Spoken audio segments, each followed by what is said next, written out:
Hey, y'all, this is Wolfie. Sorry I'm a little late right now. Ran into a couple problems. Anyway, today we are going to check out some 49ers content creators that saw practice today on day 7 of pads. So, well, day 3 of pads. Sorry, my bad. Hold on. All right, so let's watch The Good and Not So Good from 49ers Training Camp by Grant Cohn. Let's do that. I don't do YouTube Premium, man. Not my thing. Let me pause that real quick, but give it a chance to kind of catch up. You know what I mean?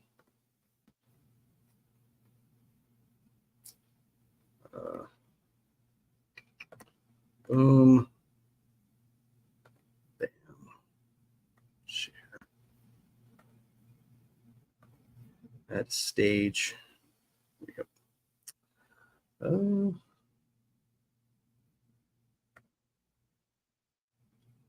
So, how do I do this? Hold on. Okay, here we go. Sorry about that delay there. Anyway, guys, let's get right to it. You know, hopefully you guys' day is going great, and let's just go ahead and review what Grant Cohn has to say. All right, I got some crap to take notes with. Where my pen? I already wrote notes already, so let's. Here we go. Keep in mind, Brandon Ayuk watched from the sideline while wearing no 49ers gear. The good. Quarterback Brock Purdy. He played extremely well after throwing 7 picks in the past 2 practices. On those days, Purdy made uncharacteristically bad decisions and tried to do too much, as if he were trying to prove to everyone that he's worth $65 million per season. Today, he made terrific decisions and took what the defense gave him, which is all that's required of him in this offense and on this team. Good to see Purdy stay within himself. Wide receiver Ronnie Bell. He was the Purdy's doing good. No interceptions. It's a good start to camp, especially after the 7 interceptions everyone's worried about.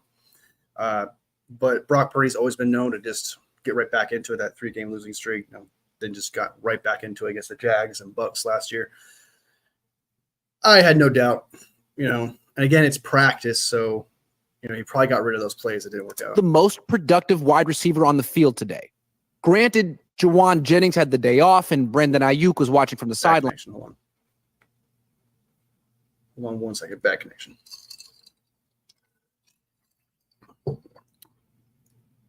Come on. Welcome.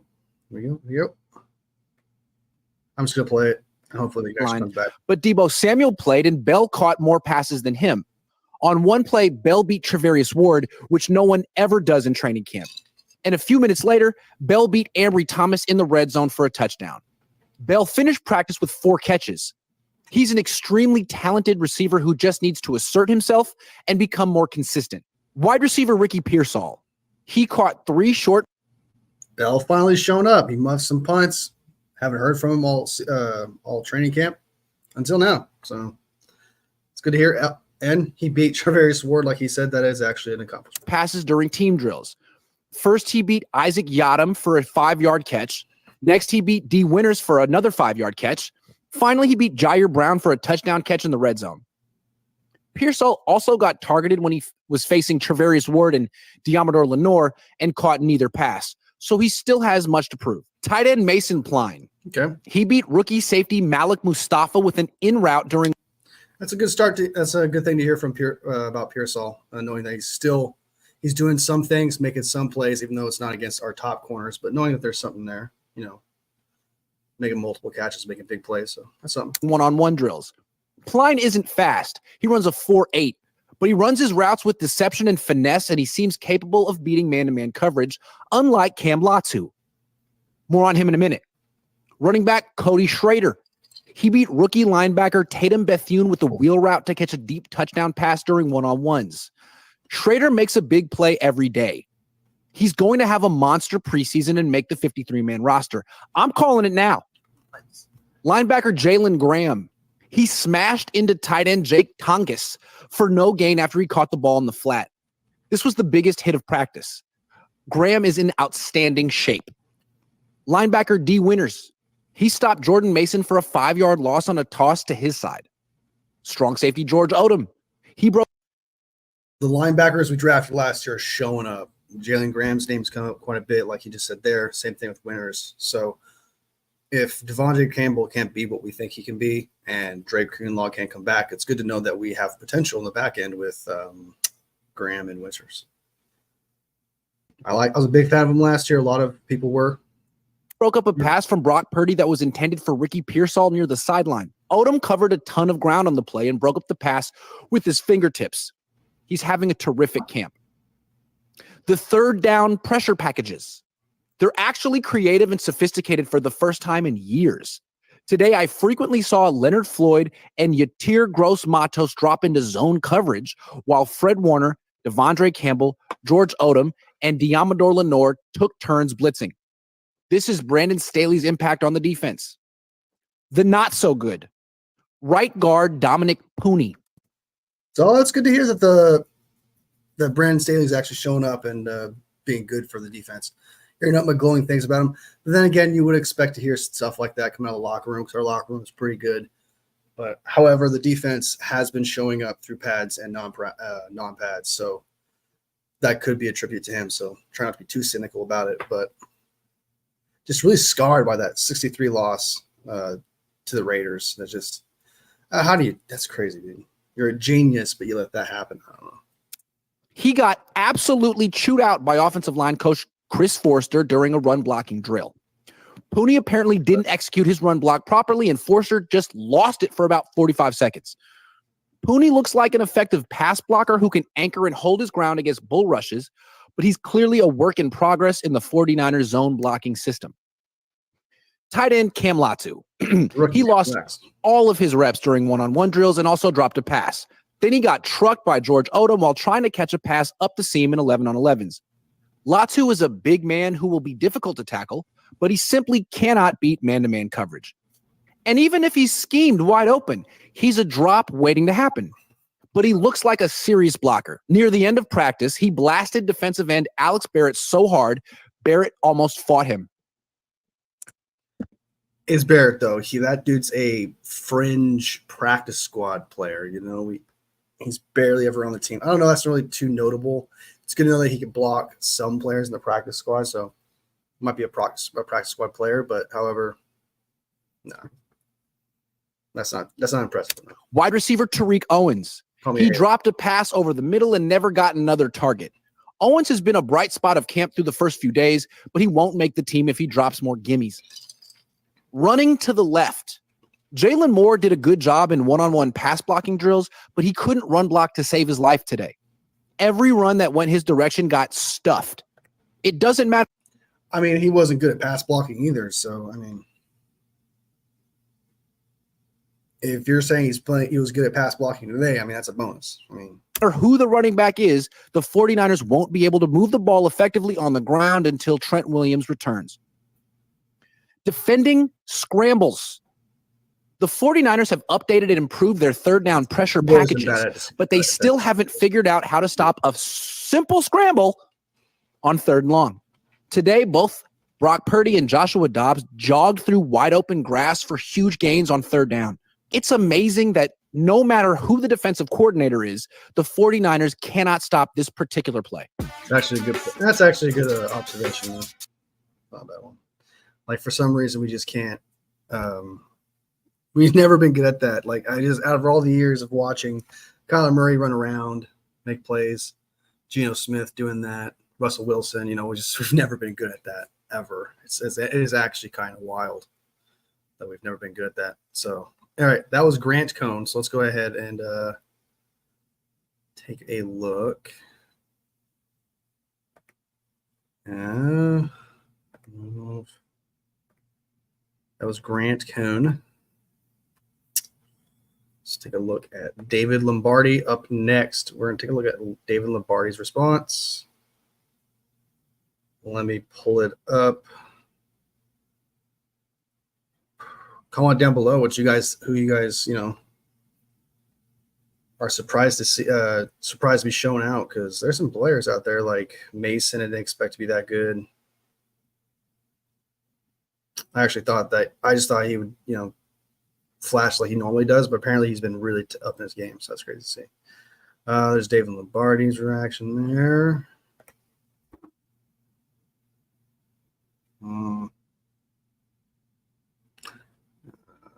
Let's just do his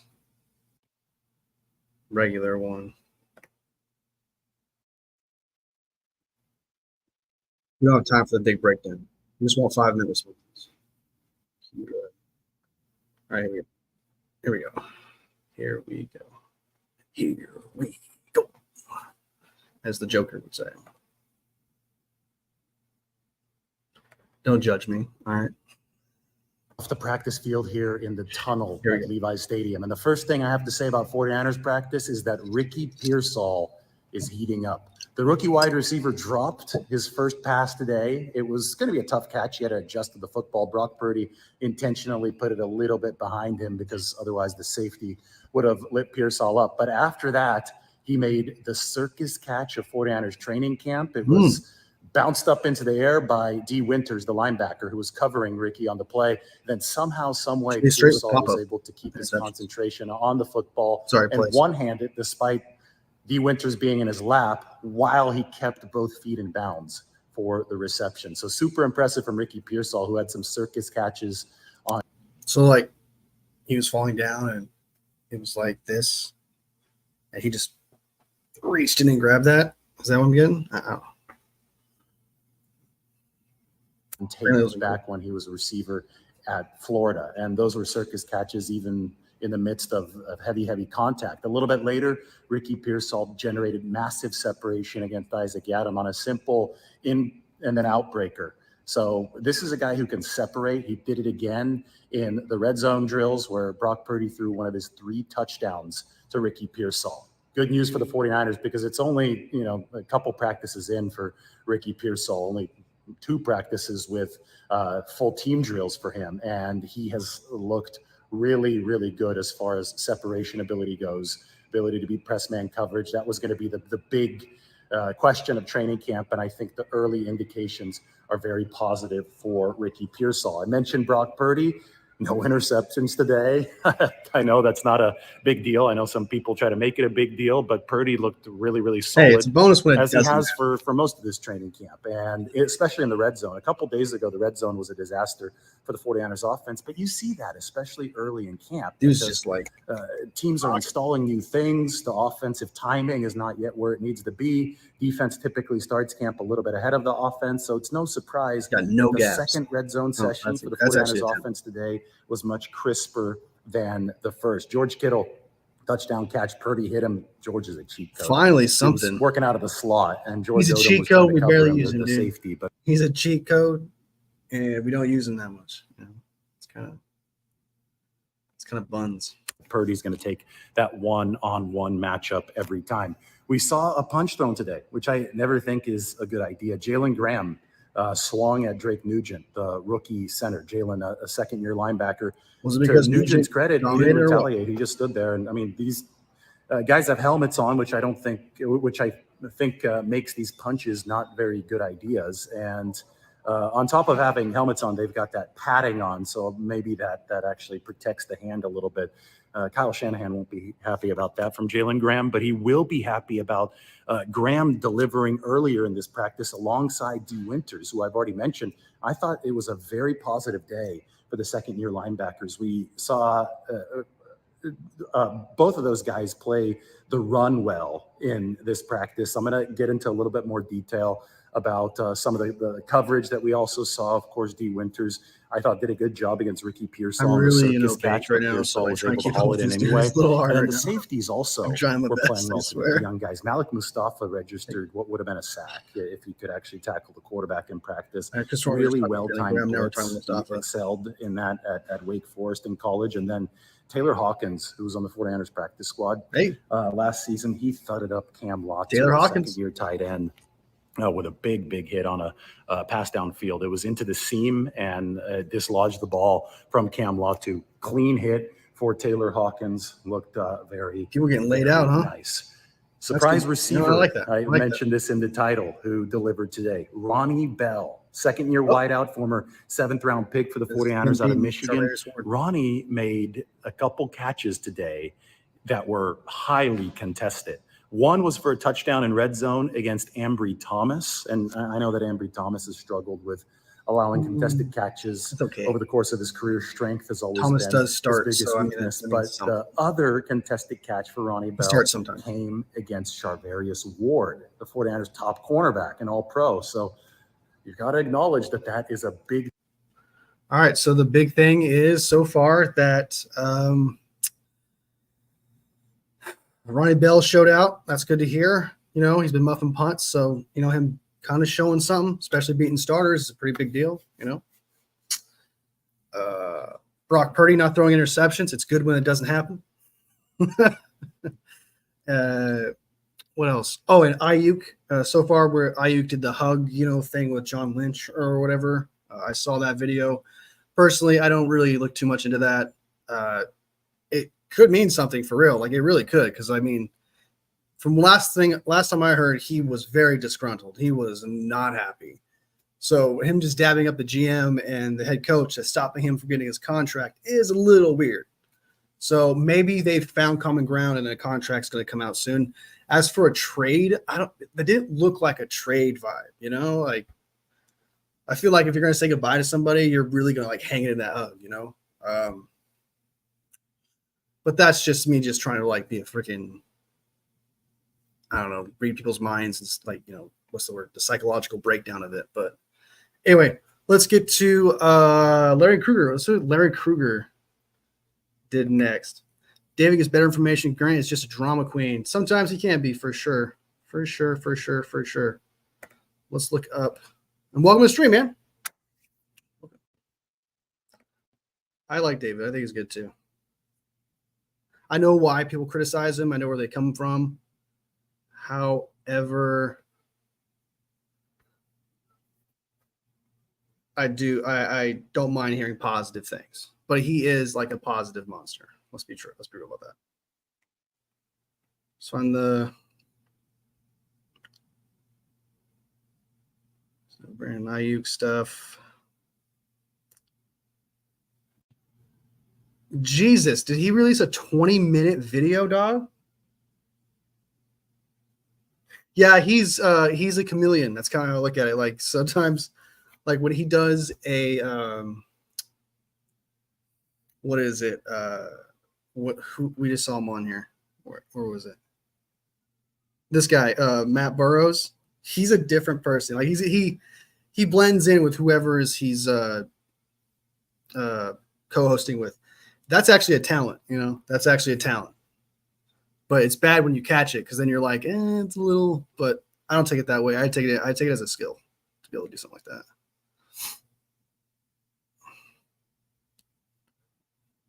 I guess it's 20 minutes. He's got a 20-minute long video, so let's roll with that. I do not have YouTube. It's not happening. No. It's not happening. YouTube's not getting my money, dog. Let's get past. I know how much we like, you know, picking a pickle. We like how we hear about picking a pickle. I think we should skip the advertisement.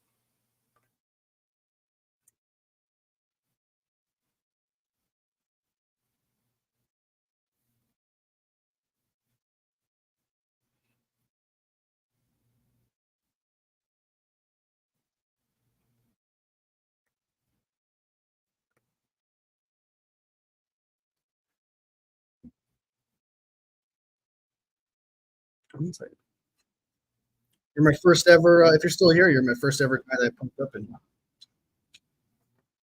I gotta stop doing this. A little, kind of, you know.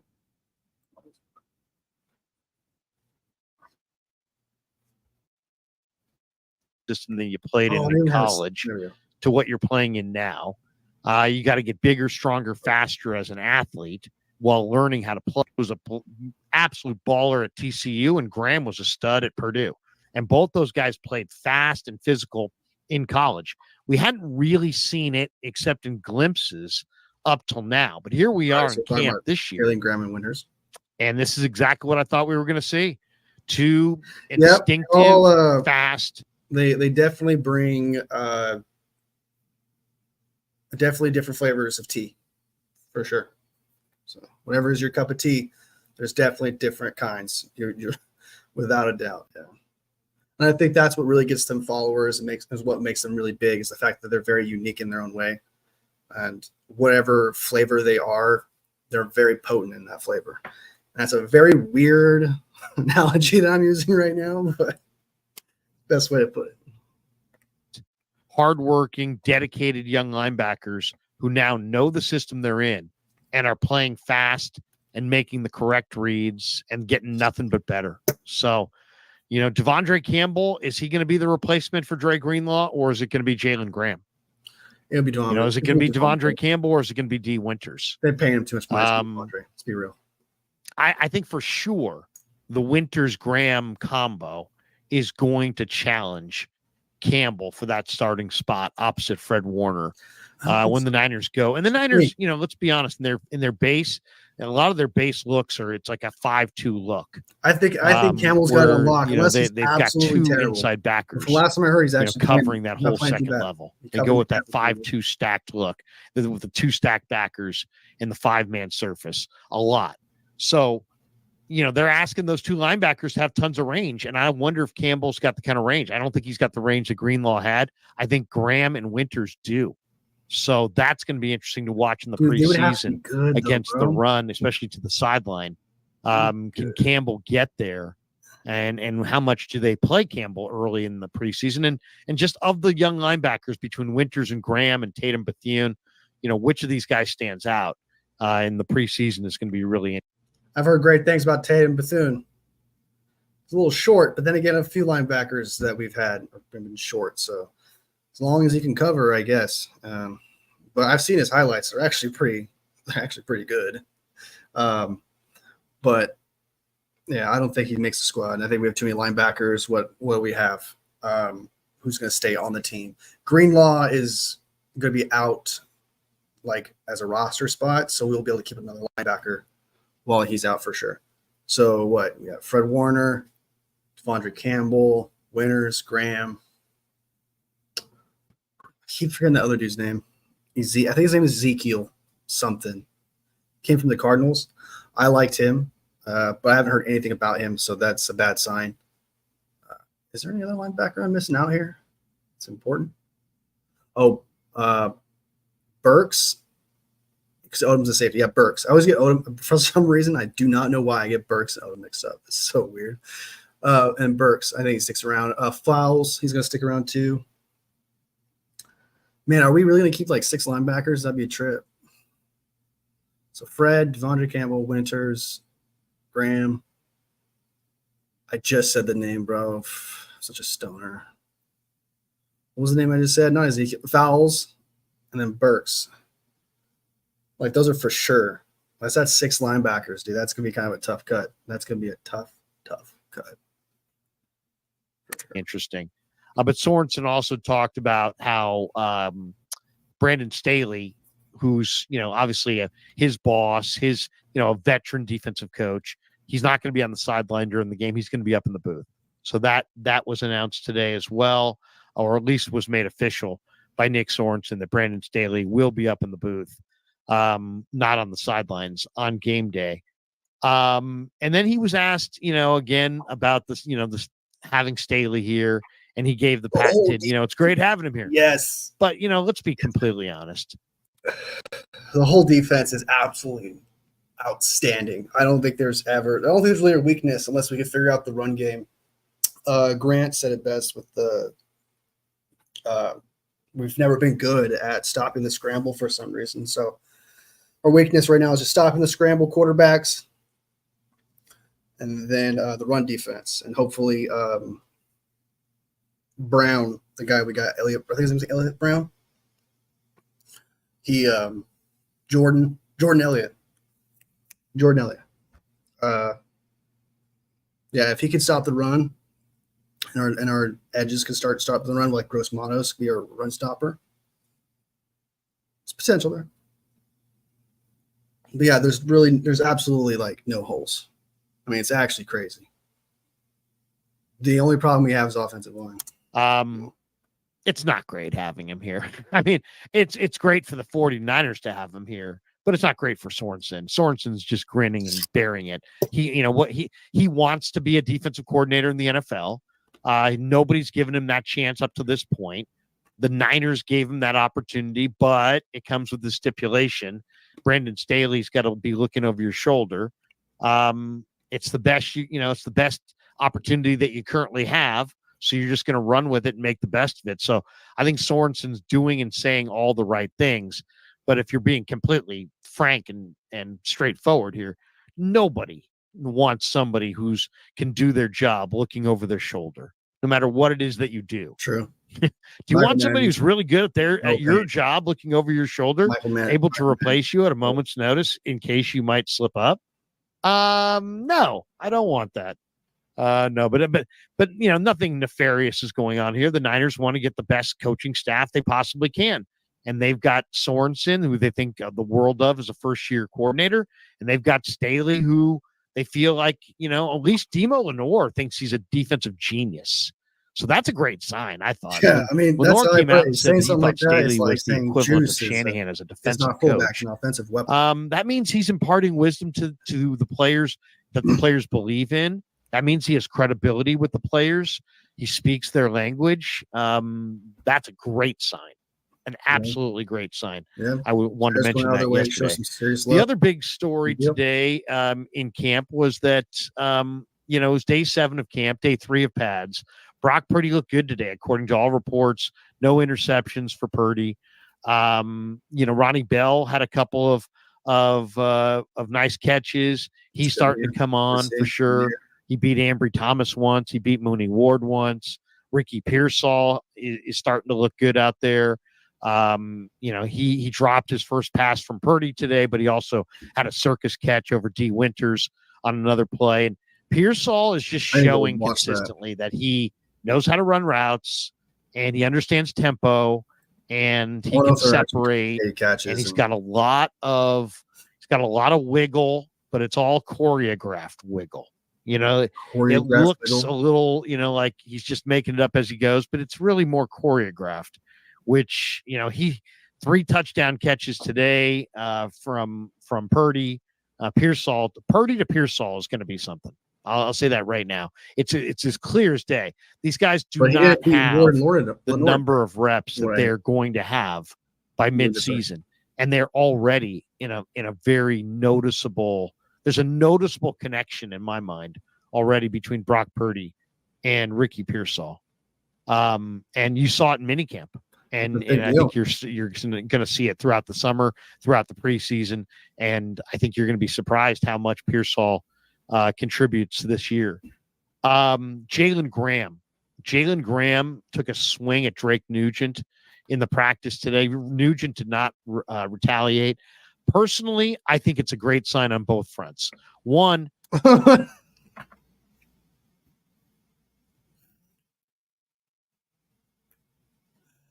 I'm sorry, I'm just laughing because my immediate thought was like both fronts, like what? Going to punch a teammate probably with a helmet on. I'm sure he means something else. But however, knowing that Nugent didn't punch back or like that is a pretty big deal. Knowing he can handle that, because we can't have ego at center. That'd be wild. The only reason a guy like Graham would take a swing at Nugent is that Nugent infuriated Graham with the way he blocked him, and would. Can you hear me when I pause it or what?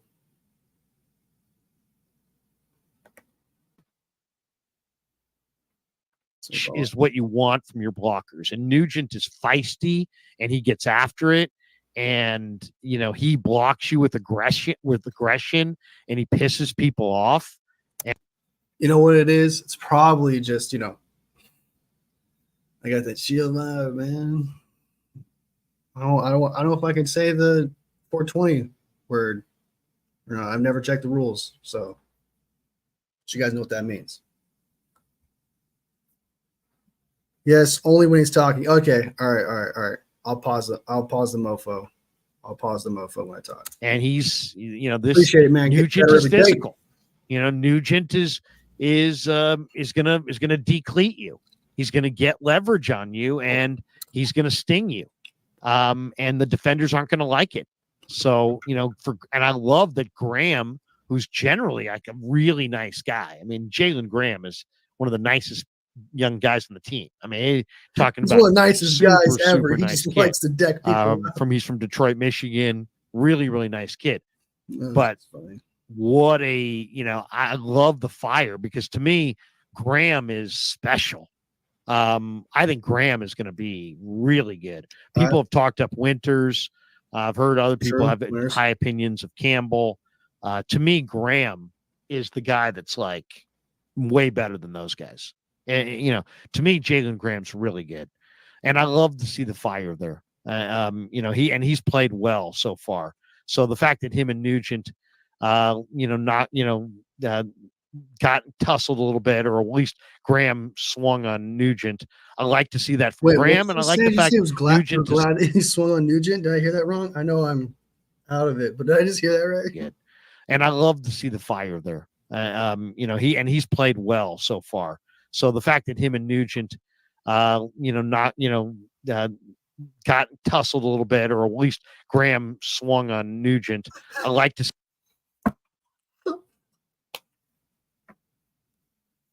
I like the fact that he swung at the teammate, dude. What? Am I tripping or what? All right. Whatever. I get what he's saying, though. Let me calm down a little bit. I'm a little, I just thought that was funny. That's just some hilarious shit. Bro. See that from Graham, and I like the fact Nugent just, didn't even fight back, which probably means he instigated it. So he probably I've heard. But either way, I like. I've heard good things about Winters. I've heard Larry say good things about Winters. I've heard David say good things about Winters. I'm pretty sure I've heard Grant say good things about Winters. Don't quote me on that. I don't remember. I just started doing this series yesterday, but I'm pretty sure I've heard Graham and looking right at him, Larry Krueger said that, but I've heard Graham I've heard Graham solid.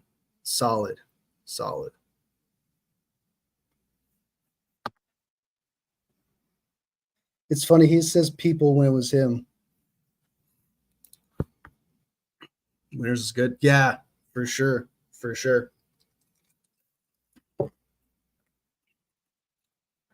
I'm excited. Like that. I like both those guys, by the way, going forward. Mustafa had a sack on a blitz. Mustafa's a player, man. Mustafa's a big-time player. He might be one of the best talents on this team. He's really, really intriguing. Also, Cam Latu, he's big and he's strong and he's fast. And he looks like he's got blocking potential, but man, you're just going to have to live with really kind of iffy ball skills. You can just iffy ball skills. That's one way to put it, my man. Yeah, he really does that, like Mason Pline and Schrader. He's really big on those dudes. Tanner Mordecai, he likes the sleeper thing. Nothing wrong with that, because if you're right about it, man, you can gloat. Your ability to gloat and have bragging rights is just skyrocketed. So I see what he's doing. He's aiming for that big points, And if he fails, he could just say, "Well, they're undrafted rookies. What do you expect?" It's a nice strategy. I'm not knocking him down for it. It's a good strategy. I want to point this out right now. If it seems like I'm bagging on him, I swear to God, I'll be like that. Like, I actually watch this dude's content all the time, and I watch David's content, a couple other creators too as well. So I just want to point that. Catches the ball, it's just not natural. It just doesn't look natural. So I to me, that kind of stood out. Just that the fact that it's not that he doesn't have talent. He does have talent. He's big. As I said, he's very strong. He's a strong inline blocker, and he's got enough speed to get down the seam. I mean, in a lot of ways, he's an all-around complete talent. But if you don't catch the ball at tight end with consistency, that's not good. And then probably the biggest story. Well, I'm actually in lost what he's saying right now. Yeah, he did. He was early on him. And you know what? I wasn't a creator at the time, man, but I want to throw it out there. So was I, dude. I want to throw my hat in there, man. I want to throw that shit in there, dude. That was me too, man. I love what I heard about him in camp. You know, nothing but good things. I really didn't want him to get cut. Who was the quarterback we ended up cutting? I forgot. I can't seem to think on the top of my head, but it was actually kind of a shocker because it was kind of somebody Kyle Shanahan likes a lot. I can't remember his name. He's got a thing for terrible backups.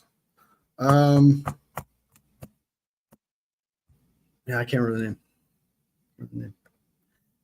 Story But of I think that practice day 7 of practice was that Brandon Ayuk showed up. I was sold personally. I was sold when we played Miami. Sorry, I'm baked as fuck, dog. Anyway, when we played Miami, dude. When I saw him completely just recognize the blitz, you know, because Mike McDaniel says during that game that he just went all out. It was like he's a rookie, you know, just throw everything at him, you know, see if he can handle it. And he handled it, I thought, pretty well. So, and I was kind of sold. I was like, oh, snap. But Nick Mullins had a moment like that himself. So I was a little reserved. I was like, I do think he's going to be good, but I don't know, man. That's a little too good. But when he stomped Tom Brady, I was on the train. I wasn't saying he was top 10 or anything like that, where I think he's top 5 right now. However, I was sold that this guy could be a franchise quarterback at that moment. And I just wrote, you know. So Lance, honestly, I think the COVID thing really messed it up. I never was high on him. I loved the idea that everyone advertised about him that, oh, he could be Patrick Mahomes. He's very young, so you could really groom him to be this quarterback, you know, this dual threat, a true dual threat. And that just didn't work. You know, the offense just didn't work for Trey Lance. And why he didn't really get a chance to play was he's constantly injured. He really was. Like, he hurt his thumb or whatever, I believe it was during the preseason. Then he got that ankle injury, and that was pretty much over from there. But we saw him throughout all of training camp. If Trey Lance was better than Brock Purdy, we would have saw it through training camp before we got rid of him. Before on minicamp, OTAs, he had a heads up. He actually had a head start on Brock Purdy because Brock Purdy had a rehab. So he just lost out. And then we had to get rid of him because we can't have that locker room, you know what I mean? So I'm just bantering now.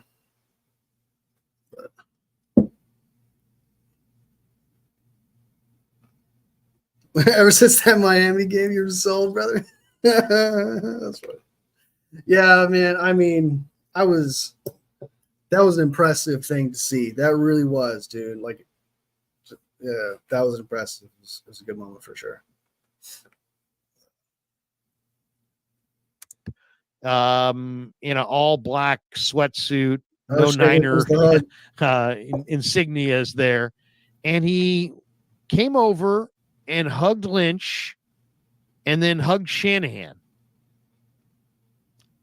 And I don't know, you know, it's hard to say. You know, we're going to play the. How long was it? We're going to play the video here. You can take a look for it yourself. Wasn't really a what good does the? I mean, I can't believe we're even asking this. What does this hug insignias there? Let's go back a little bit. And he came over and hugged Lynch part because John and Lynch then hugged says, Shanahan. Okay, we're good. Kind of vibe. And I don't know, you know, it's hard to say. You know, we're going to play the video here. You can take a look for it yourself. What does the boom? I mean, 1, 2, 3. Can't believe we're even. We are good. He gave him the "We are good" bat, so I think we're good. I think he gave it. Yo, boom, we are good. All right, so I think we're gonna get the contract done. Asking this, what does this We're hug gonna get the contract done. indicate? Is this because there's two sides? I heard he's not doing too hot with Dallas Cowboys training camp right now. However, let's be real, it's the Dallas Cowboys. We kind of sent him to, purgatory. We kind of sent him to a place where it could have ended up bad, or for him, or end up really good for him. It just ended up very bad. But yeah, he's not doing too hot, and yeah, those checkdowns, you got to nail those checkdowns, buddy. You got to be able to do that. That's crazy. At least Brock Purdy was doing that in training camp. You know what I mean? So even though he had those interceptions, at least he wasn't, the easy ones. There's this is a hug that they're finally agreed. They're getting on the same page. They're going to they're basically conquered all the hurdles in the contract, and good. he's, there's going to be a presser in a day or two, and this thing's getting done, and there's meaningful dialogue's been happening here, and they've maybe they've come to some agreement on almost all the basics, and it's just about, crossing the T's and dotting the I's. Maybe that's what that hug is about, or maybe the way Lynch, to me, Lynch is always the guy to watch. Why? Because Lynch is just so genuine. Lynch is a genuine guy. And I feel like I got a pretty good handle on Lynch. I can read. I feel like I can read. Pause. Yeah, he's like, I gotta go handle it. Down Lynch sometimes, because I think he's such a good guy. I think he's honest. I think, he lives by a code. I think so I don't know. The Lynch hug of Ayuk was brief, and it just didn't look to me to be the hug of, wasn't a hug. We're doing a long-term, multi-million-dollar extension with this guy. He's going to be here for a long, long time.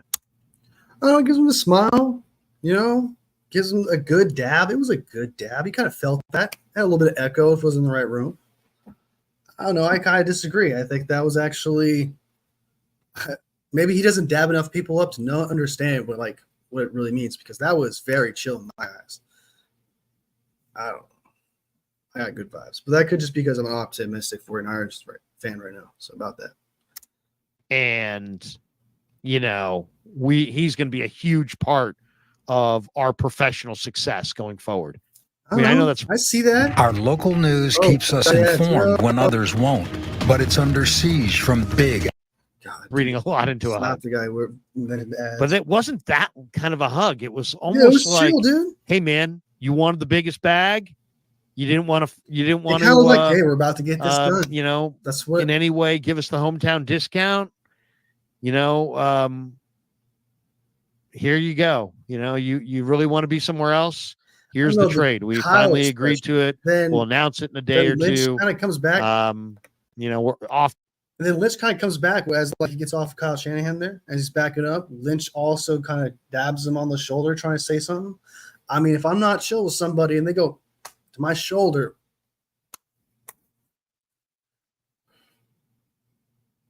run away. I'm just joking. All right. Let's start this shit. To Pittsburgh, off to Washington. Probably AFC. There's this hug off to Pittsburgh. Yeah, he's making it deep. Bro. Indy, off to Chargers, off to Patriots. He's making it deep. I would be very shocked if it was off to Green Bay, Detroit, Washington, anybody in the, somebody's like, trade him to Detroit. What? No, don't trade him. How about this? Don't listen to that. Detroit. Don't trade him to Detroit. Yeah. Don't trade Detroit. That's what I got out of it. If I had to say what does that, is that the hug of, we're getting this deal done. Did he say trade him to Detroit? And don't say that's stupid. Did I hear that right? Detroit. But that's what I got out of it. The Chargers, off to Patriots. I would be very shocked if it was off to Green Bay, Detroit, Washington, anybody in the, somebody's like, trade him to Detroit. What? No. That would be don't huge. trade Oh my God. How about this? Don't listen to that. don't trade. Yeah, I agree. Don't trade him to Detroit. That's but that's what I got out of it. If I had to say what does that, is that the hug of, we're getting this deal done and you're going to be here long term? Or was that the hug of, hey, you know what? You wanted the biggest bag and we, got you out of here. It's so deep. It's so like, I just feel, and you're going to get I'm the biggest bag. I'm a big fan. I'm a big fan. I don't know. Lynch's hug was brief. And brief to me seems almost like, not obligatory, but he's like, I don't know. One of those, just man. didn't seem like nice. Didn't seem like, hey, we're paying you 20, we're going to pay you $30 million a year, going forward, and you're going to be a central figure in my football success or failure for the next, 5 or 6 years. It didn't seem like that kind of a hug. That seemed like more like a, bro, you've been studying hugs a little bit too long. longer hug and a little bit more celebratory. Thought. This almost seemed to be almost like a concession hug. Like, you wanted the biggest bag, we got you, you got the biggest bag. There you go. Good luck to you. Almost like, not obligatory, but like, you know what? This didn't end well. It didn't necessarily look like a warm and fuzzy. Now, Shanahan's hug was a little bit more personal, a little bit more, but even Shanahan, I don't know. I'm not sure how to read that. If I just looked at Shanahan, I'd say they're getting a deal done at the end of the week. The Lynch and the Shanahan together, when you look at that video, is this a good thing or a bad thing? It's all dependent on what they get back. They get back. That's actually talent, my man. I'm jealous. I wish I could do that. I can't talk about that for that long. 10 minutes. That's talent, brother. It's talent. Yeah. Let me close that. All right. So that's pretty much what has happened throughout all of camp. It's good to hear that Brock Purdy's got back on his feet. It's good to hear that the defense is showing up and that actually Brandon Staley is contributing. Trust me, you're not a fan of Larry, huh? Are you? Yeah. Just so people know why I'm laughing. Yeah, I mean, that's a long time. That's 10 minutes. I can't do that. It's talent. You actually use friend? Yeah. He's a cool dude. I mean, I've seen him. I've seen shows with him and Bruce. They give each other shit, like really intense shit. So, pause. So he seems like a good locker room kind of guy. Kind of handle that kind of stuff. So defense was good. Pearsall kind of hooking up with Purdy is good. I need to see him beat at least Ward once out of like 20 reps he gets something. Bruce is I don't watch enough of Dave and Bruce to really kind of give a judgment on him. I do actually like his content from what I've seen. I like it because he's kind of straightforward and you kind of see that passion. And I know what you mean by the angry thing, but I think that's just because I have resting bitch face. I really do like it. And if I talk serious, I just look really pissed off. So, and I think he's just got that. I think he's just got that face where he's just letting you know, like, hey, man, Cody Schrader was a really good running back. He's just feeling it. He's just feeling it. It's his team. It's his team. However, I like his content too. So, the most endearing way, for sure.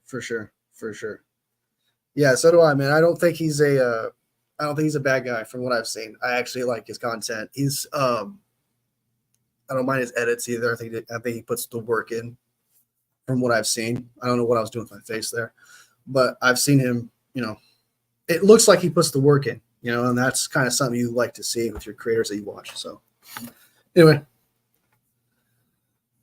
well, Papa J, thank you for popping into the live, man. It was nice talking to you. Had a good conversation there. To everyone else who popped in here and said hi, I appreciate you too as well, man. I'm gonna try and stream every day. Well, every day we have training camp, so that way keep you guys updated. Kind of have a collective, sides of all the perspectives from all the creators, such as Grant Cohn, David, and Larry. Since their perspectives are so different, when they see something, it's good to kind of like mesh together. Okay, what are they saying that's true? What are that they're both agreeing on? What are they disagreeing on? It's kind of cool. I actually kind of like doing that. But even though I'm not a fan of Grant, I don't really like him. Sometimes I watch it because I like to know what's the pros and cons of everything, and also compare. It's kind of something I like to do too. So anyway, thanks, Pop. Thanks, man. Woo! Great show. Keep it up. We'll do, brother. We'll do.